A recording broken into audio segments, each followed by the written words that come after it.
എന്റെ കൺമുൻപിൽ ഉണ്ട്. അവിടുന്ന് എന്റെ വലതുഭാഗത്തുള്ളത് കൊണ്ട് ഞാൻ കുലുങ്ങുകയില്ല.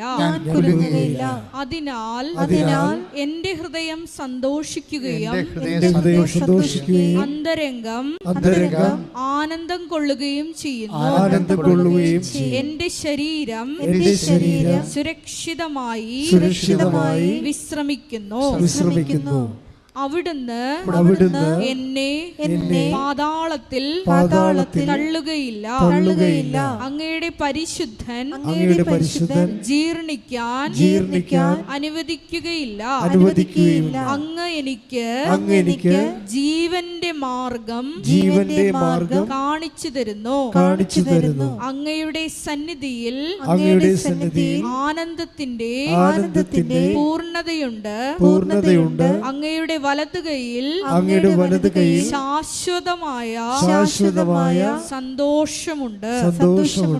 ഇന്ന് പ്രോബ്ലം വെച്ച് കഴിഞ്ഞാൽ ഈ സങ്കീർത്തനം വായിക്കുക മനസ്സിലാകണത്, ഈ സന്തോഷം ദൈവം നൽകുന്നത് ശാശ്വതമായ സന്തോഷത്തെയാണ് ദൈവം ഉന്നം വെക്കണത്, ടെമ്പററി അല്ല. ഇപ്പോൾ ഒരു ബിയർ അടിക്കുമ്പോൾ ഉണ്ടാകുന്ന കിക്കും, അത് കഴിഞ്ഞ് ആ കിക്ക് കഴിഞ്ഞിട്ട് നിങ്ങൾ നല്ല ബോധ്യം ബോധം വരുമ്പോൾ കൂളായിട്ടിരിക്കണില്ലേ? ചില ആൾക്കാർ പിന്നെയും പോയി അടിക്കും. അങ്ങനെ ഉള്ള കൊച്ചു സന്തോഷം, കൊച്ചു കിക്കല്ല സംഭവം. ദൈവവുമായിട്ടുള്ള റിലേഷൻസ് ശാശ്വതമാണ്. അത് എവിടെ നിന്നാണ് വരുന്നത്? സാന്നിധ്യത്തിൽ നിന്നാണ് വരുന്നത്. ശാശ്വതമായ സാന്നിധ്യത്തിൻ്റെ സമ്പൂർണ്ണ ബലമെന്ന് പറയണത് ആ സന്തോഷമാണ് ശരിക്കും പറഞ്ഞാൽ. ഇപ്പം നമ്മുടെ സന്തോഷത്തിൻ്റെ അവിടെ അങ്ങനെ ഒരു ബൈബിൾ അങ്ങനെ വചനമുണ്ട് അല്ലേ, 16:11 എന്താ പറയണത്? അതായത് അങ്ങയുടെ തിരുസന്നിധി സന്തോഷത്തിൻ്റെ പൂർണ്ണതയുണ്ട്. സന്തോഷത്തിൻ്റെ പൂർണ്ണത എങ്ങനെയാണ്? നീ എൻ്റെ വലതുവശത്തുണ്ട്, നീ എൻ്റെ കൺമുമ്പിലുണ്ട്. എന്താണ്? സാന്നിധ്യമാണ് സന്തോഷത്തിൻ്റെ പൂർണ്ണത. ഒന്ന് പറഞ്ഞേ. സാന്നിധ്യമാണ് സന്തോഷത്തിന്റെ പൂർണ്ണത. ഉടമ്പടി എന്ന് പറയുന്നത് ഒരു പൂർണ്ണതയുടെ പ്രാർത്ഥനയാണ്. എന്താ കാര്യം? അതൊരു നെറ്റിഫെറ്റ് സാന്നിധ്യമാണ്. നിങ്ങൾ പറയുന്ന IELTS പാസ്സായി, ജർമ്മനിയിൽ പോയി, വസ്തു വിറ്റു, വഴി കിട്ടി എന്നൊക്കെ പറഞ്ഞത് തന്നെയില്ല. അങ്ങനെ കൊച്ചു പരിപാടികളൊന്നുമല്ല. അതൊക്കെ വലിയ പരിപാടി, നിങ്ങളെ സംബന്ധിച്ചിടത്തോളം വലിയ പരിപാടി തന്നെയായിരിക്കും. പക്ഷേ ദൈവം ഉദ്ദേശിക്കുമ്പോഴേ അതിൽ നിന്ന് ലഭിക്കുന്നതിനേക്കാളും ഇപ്പം നിങ്ങൾക്ക് എന്തുമാത്രം ദൈവാനുഗ്രഹങ്ങൾ കിട്ടിയിരിക്കുന്നത്, അന്നൊക്കെ നിങ്ങൾക്ക് നല്ല സന്തോഷം ഉണ്ടായിരുന്നു. ഇപ്പം ഏതാണ് ദൈവാനുഗ്രഹം കിട്ടിയത്, എന്തിനാണ് സന്തോഷം ഉണ്ടായത് പോലും ഇപ്പോൾ ഓർക്കണില്ല. സന്തോഷം പോലും മറന്നുപോയി. ശാശ്വതമായ സന്തോഷം സാന്നിധ്യത്തിൽ നിന്നുണ്ടാകുന്നതാണ്, ശാശ്വതമായ.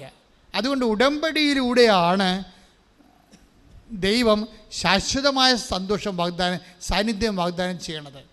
ഇപ്പോൾ ഉടമ്പടി നിങ്ങൾ വസ്തു വിൽക്കണമെന്ന് പറഞ്ഞാൽ IELTS പാസ്സാകണമെന്ന് പറഞ്ഞാൽ എഴുതണത്. പക്ഷേ ദൈവം ഉദ്ദേശിക്കുന്നത് സാന്നിധ്യമാണ്. അപ്പം നിങ്ങൾ സാന്നിധ്യത്തിന് വേണ്ടിയാണ് പ്രൈമറി ആയിട്ട് നിങ്ങൾ ദൈവദർശനം വെക്കുന്നുണ്ടെങ്കിൽ ദൈവം പറയും, ഇപ്പോഴും നീ ഗോട്ട് എ പോയിന്റ്, ഇപ്പം നിങ്ങൾ കറക്റ്റ് കാര്യങ്ങൾ ചെയ്തെന്ന് പറയും. എന്താ കാര്യം? സാന്നിധ്യമാണ് ദൈവം ഉദ്ദേശിക്കുന്നത്. നമ്മുടെ മറ്റ് കല്യാണം നടക്കുക, കുഞ്ഞുങ്ങളുണ്ടാവുക, പഠനത്തിൽ ജയിക്കുക എന്നുള്ളതെല്ലാം ടെമ്പററി സംഭവമാണ്. ദൈവം അതിനേക്കാൾ വലുതാണ് ഉദ്ദേശിക്കുന്നത്. എന്താണ് ഉദ്ദേശിക്കുന്നത്? സാന്നിധ്യമാണ്. അപ്പോൾ ഈ സാന്നിധ്യത്തിന് വേണ്ടിയാണ് നിങ്ങൾ ക്രേവ് ചെയ്യേണ്ടത്. ഒന്ന് പ്രാർത്ഥിച്ചേ. കർത്താവേ, ഉടമ്പടി വഴി അങ്ങ് വാഗ്ദാനം ചെയ്യുന്ന ഏറ്റവും വലിയ വാഗ്ദാനമായ അങ്ങയുടെ സാന്നിധ്യത്തിനായി ഞാൻ കൊതിക്കുന്നു. കർത്താവേ, നിന്റെ സാന്നിധ്യത്തിൽ ശാശ്വതമായി അനുഭവിച്ചുകൊണ്ട് സമ്പൂർണ്ണ സന്തോഷം അനുഭവിക്കുവാൻ എന്നെ അഭിഷേകം ചെയ്യണം.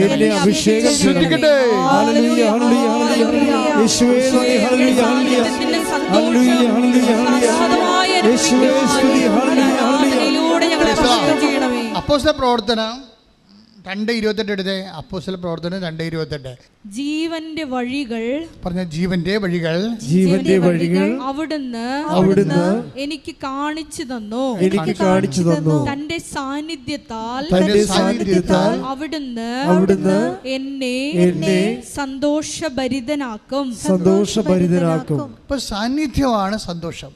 ഉടമ്പടി നമ്മൾ വെക്കേണ്ട പ്രധാനപ്പെട്ട കാര്യം എന്താണ്? സാന്നിധ്യമാണ്. കാര്യം കഴിഞ്ഞ ദിവസം ആൻ്റണി എന്ന് പറഞ്ഞൊരു മനുഷ്യൻ സാക്ഷ്യം പറഞ്ഞു.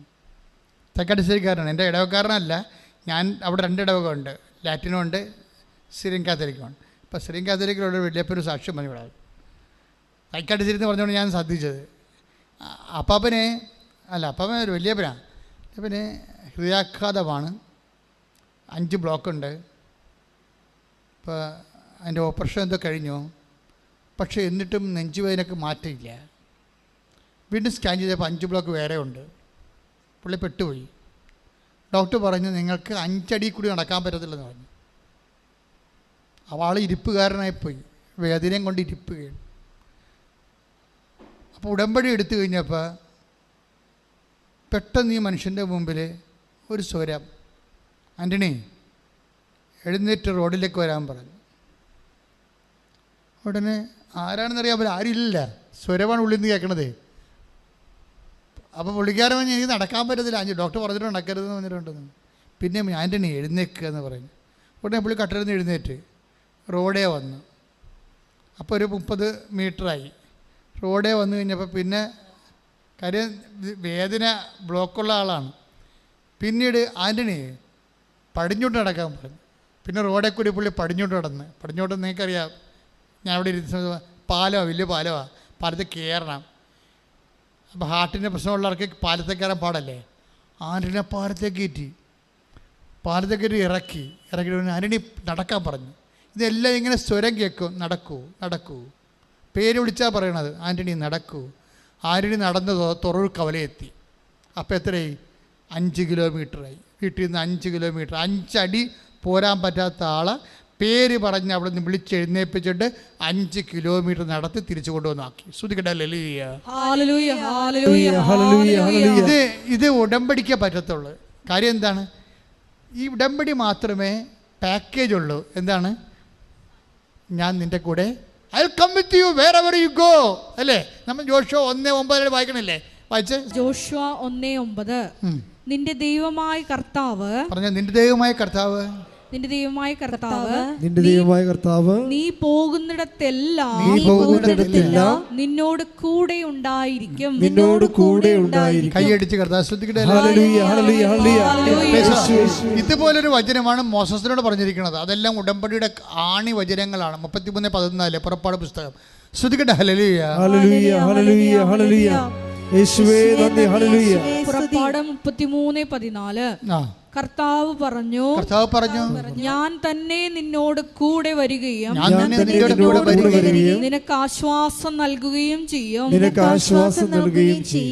ആശ്വാസം മാത്രമല്ലേ, ധൈര്യം നൽകും, എല്ലാ തരത്തിലും സന്ധിക്കും.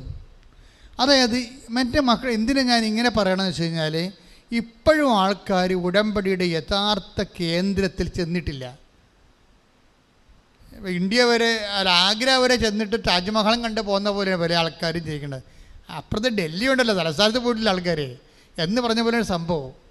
ഉടമ്പടിയുടെ കേന്ദ്രമെന്ന് പറയുന്നത് സാന്നിധ്യമാണ്. ദൈവത്തിൻ്റെ ഏറ്റവും വലിയ കൊതി എന്താണെന്നറിയാമെന്ന്, നമ്മുടെ കൂടെ സഞ്ചരിക്കുക, ജീവിക്കുക, സാന്നിധ്യം നൽകുകയാണ് ചെയ്യണത്. ബാക്കിയെല്ലാം അതാണ് ലക്ഷ്യം ദൈവത്തിൻ്റെ. നിൻ്റെ പ്രശ്നങ്ങളെല്ലാം ദൈവത്തിൻ്റെ മാർഗമാണ്. ദൈവത്തിൻ്റെ ലക്ഷ്യം എന്ന് പറയുന്നത് നിൻ്റെ കൂടെ, എൻ്റെ കൂടെ ജീവിക്കുക എന്നുള്ളതാണ്.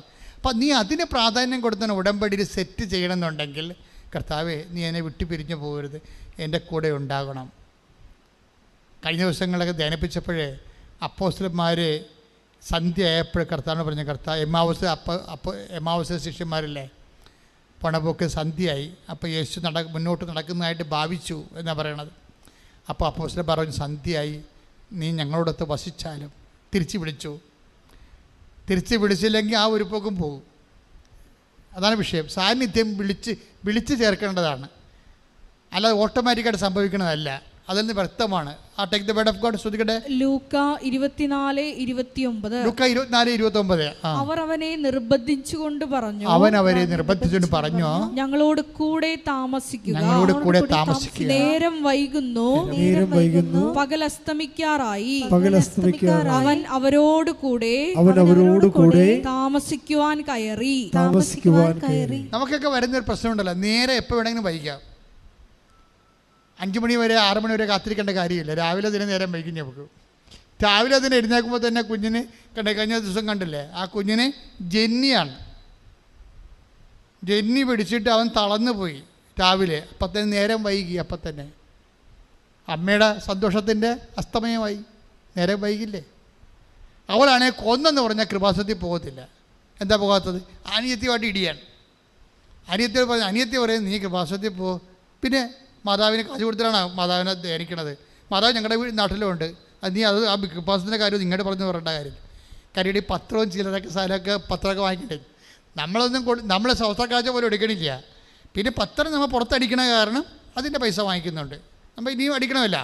പക്ഷേ എന്താ പ്രോബ്ലം വെച്ച് കഴിഞ്ഞാൽ അല്ലാതെ ഒരു സാധനവും സംഭാവനയോ സ്വസ്ഥക്കാഴ്ച ഒരു സാധനം നിങ്ങൾക്കത് വായിക്കണില്ലല്ലോ. ഇവിടെ ആരും വേണ്ടി നിൽക്കണ വില എഴുതി വെച്ചിട്ട് കുർബാന പണം പോലും എഴുതി വെച്ചിട്ടില്ല ഇവിടെ. ഞങ്ങൾക്ക് വേണമെങ്കിൽ ഒരു 30 ലക്ഷം രൂപ യൂട്യൂബിൽ നിന്ന് ഉണ്ടാക്കാം ഒരു മാസം. അത്രയും വരുമാനം മേടിക്കും. അത് വാങ്ങിക്കണില്ല. അത് എന്താ വാങ്ങിക്കാത്തതിൻ്റെ കാരണം വെച്ചാൽ ഇപ്പോൾ കാശയില്ലേ, കാശ ആ സ്വർണ്ണമാണെന്ന് വിചാരിച്ചോ, ആരെങ്കിലും വിൽക്കുമോ? അത് കൊടുത്താൽ കാശ് കിട്ടും വിചാരിച്ചിട്ട് വിൽക്കത്തില്ല. അത് കർത്താവിൻ്റെ തിരുരക്തം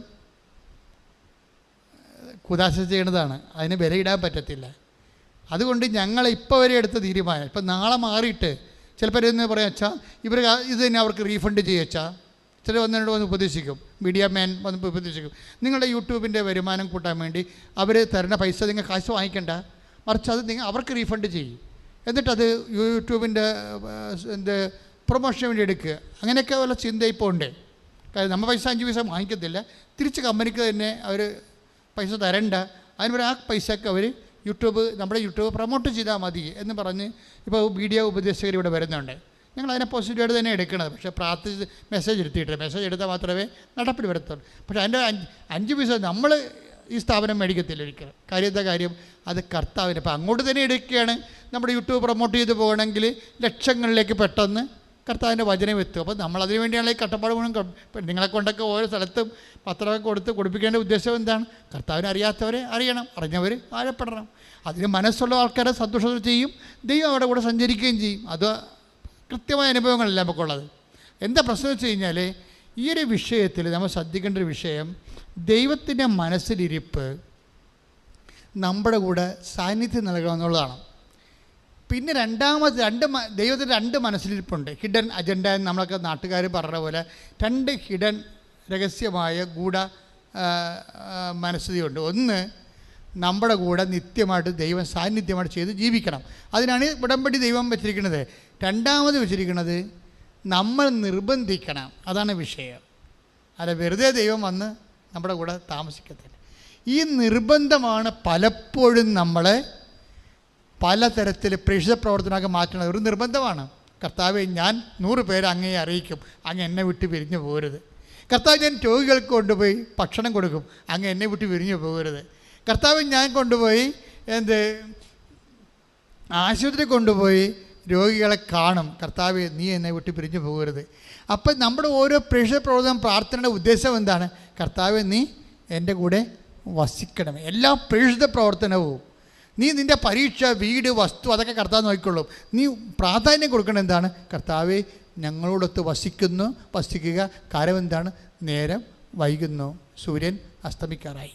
ഓരോ നിമിഷവും അസ്തമയം വരുമ്പോഴേ കർത്താവിനെ വിളിക്കാൻ കാലമായെന്ന് ചിന്തിച്ചിട്ട് അത് വെറുതെ വിളിച്ചോണ്ടിരിക്കാൻ പറ്റത്തില്ല. അതിന് പകരം നമ്മൾ പ്രവർത്തിച്ച് പ്രേക്ഷിത പ്രവർത്തനങ്ങളിലൂടെ കർത്താവിനെ നിർബന്ധിക്കുകയാണ്. എന്തിനാണ്? നമ്മുടെ കൂടെ വസിക്കാൻ. കാര്യം ഉടമ്പടിയുടെ ആത്യന്തികമായ ലക്ഷ്യം എന്താണ്?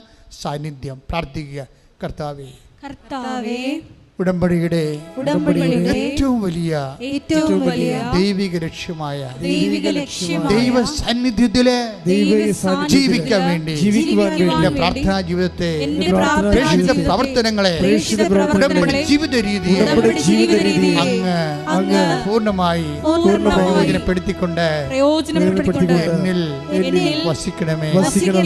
എന്റെ സഹസഞ്ചാരിയായി കൂടെ നടക്കണമേ.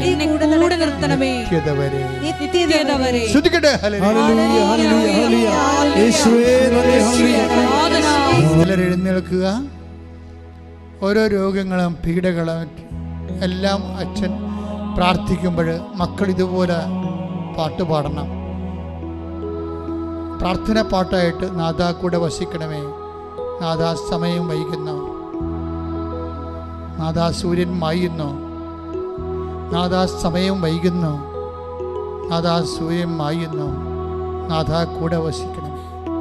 ഉന്നതമായ നാമത്തിന് സ്വസ്ഥം ചെയ്യുന്ന കർത്താവേ, മക്കളെ സ്തുതിച്ചോണ്ടിരിക്കട്ടെ. അച്ഛൻ പ്രാർത്ഥിക്കുമ്പോഴേ അപ്പാ, സ്വർഗീയ അപ്പാ, അങ്ങനെ തിരുമുറുവാർന്ന വലതുകരം, അങ്ങനെ തിരുക്കുമാരന്റെ തിരുമുറുവാർന്ന വലതുകരം ഇപ്പോൾ ജനത്തിന് മേൽ നീട്ടണമെന്ന് പ്രാർത്ഥിക്കുന്നു. അപ്പാ, അങ്ങ് പുത്രനായ യേശുക്രിസ്തു നാമത്തിലെ അപ്പോസ്തലന്മാരെ പോലെ ഞങ്ങൾ പ്രാർത്ഥിക്കുന്നു.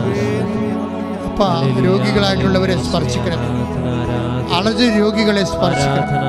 അപ്പം എത്രയോ മരുന്ന് കഴിച്ചിട്ടും ഒരു പരിഹാരമില്ലാതെ, ഡോക്ടറിനെ പോലും ഇനി എന്താണ് ചികിത്സയെന്നറിയാതെ, ഇനി ആശുപത്രിയിലോട്ട് വരണ്ട, ഇനി എന്താണ് മരുന്നെന്നറിയാൻ പാടില്ലാതെ ഡോക്ടർ പോലും ഞങ്ങളുടെ മുഖത്ത് നോക്കി ഉത്കണ്ഠപ്പെടുന്ന സമയങ്ങളിൽ ഞങ്ങളുടെ നേരം വൈകുന്നു. അപ്പ നാടാ, ഈ നിമിഷം സൗഖ്യമായി, ഈ നിമിഷം കരുത്തായി ഞങ്ങളുടെ കൂടെ വസിക്കണമേ.